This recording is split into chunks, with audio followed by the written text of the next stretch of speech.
What were you doing in summer 2003? I was 6 years old, about to go into first grade, and I remember seeing a commercial for a movie about pirates and skeletons. I thought to myself, this is terrifying. My family eventually got a copy of Pirates of the Caribbean: The Curse of the Black Pearl.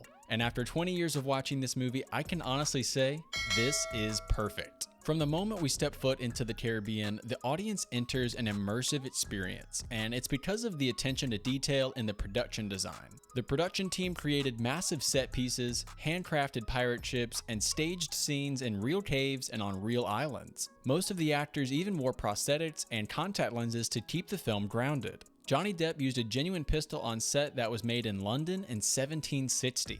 A number of swords were built for the production by a real blacksmith. Even the authenticity of the costumes that were handmade by costume designers adds another layer of realism. The filmmakers chose to make the island of St. Vincent their primary shooting location. It was there that they built 3 piers and a backlot for the set of Port Royal and Tortuga.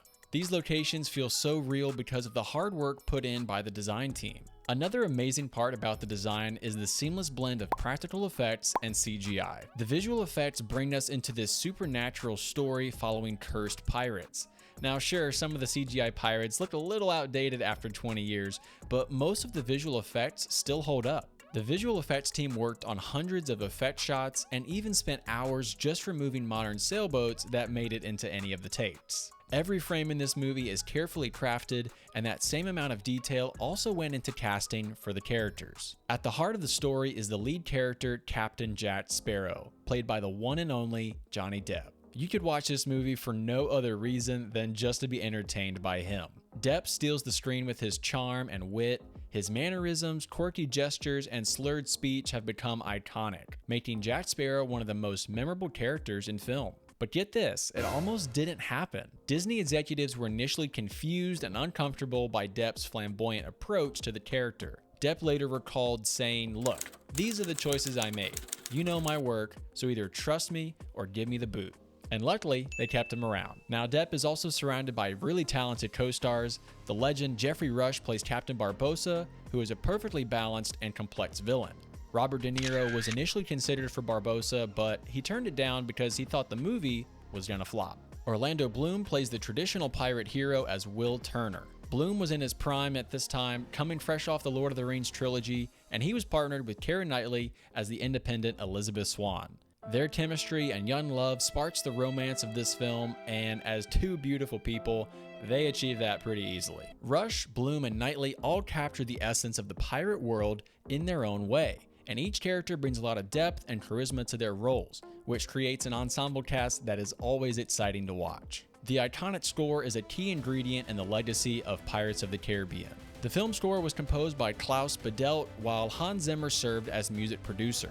The genius of Hans Zimmer's work is present in this film with its triumphant melodies and epic arrangements. From the opening notes of the pirate theme, the audience is brought into a world of adventure and excitement. The powerful strings and piano work is there, but there's also unique instruments like the penny whistle and bagpipes that create a really captivating atmosphere.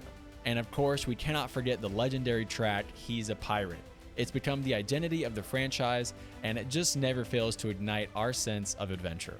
At its core, Pirates of the Caribbean is an adventure that explores themes of freedom, identity, and the blurred lines between good and evil. The narrative successfully takes elements of romance, betrayal, and the supernatural and puts the viewer on a thrill ride that keeps us on the edge of our seat. Through these adventures, the film dives into deeper themes like the price of greed, the power of redemption, and the complexity of loyalty. The way they portray pirates in this movie as complex people with their own codes of honor challenges our preconceived ideas about who they are. This movie also features an immersive escapism. The film brings viewers into a richly imagined world, allowing for a captivating and immersive escape from reality. With a runtime of 2 hours and 23 minutes, the pacing is really smooth and the story is never boring. Because of that longer runtime, there is plenty of backstory and character development to keep us engaged in the plot. By the end of this film, a part of you really just wants to drink some rum or sing shanties like a pirate or swim in the crystal clear water of the Caribbean.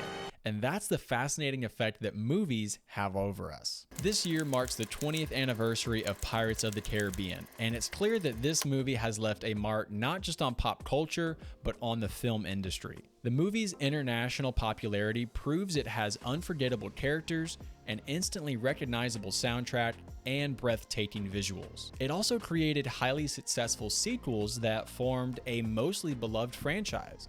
Now, the reason I say mostly beloved is because most fans don't really care for the last two movies, and for good reason. But the legacy of the original trilogy extends beyond the screen. It inspired a new appreciation for pirates in pop culture and had a significant influence on the genre. Pirates of the Caribbean makes pirates cool and complex and quirky. The film and its sequels revived the pirate genre and reignited a fascination with these historical and legendary figures.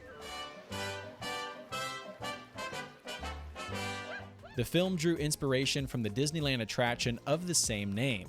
Now, not all of Disney's attempts at translating a theme park ride into a movie have been successful, but this one truly is a cinematic experience. I've seen this movie dozens of times over the last 20 years, and I can honestly say the immersive design, epic score, incredible performances, and captivating story all combine to create a truly unforgettable experience. I hope you enjoyed this video. Shout out to my Patreon members for supporting this channel. Y'all are awesome.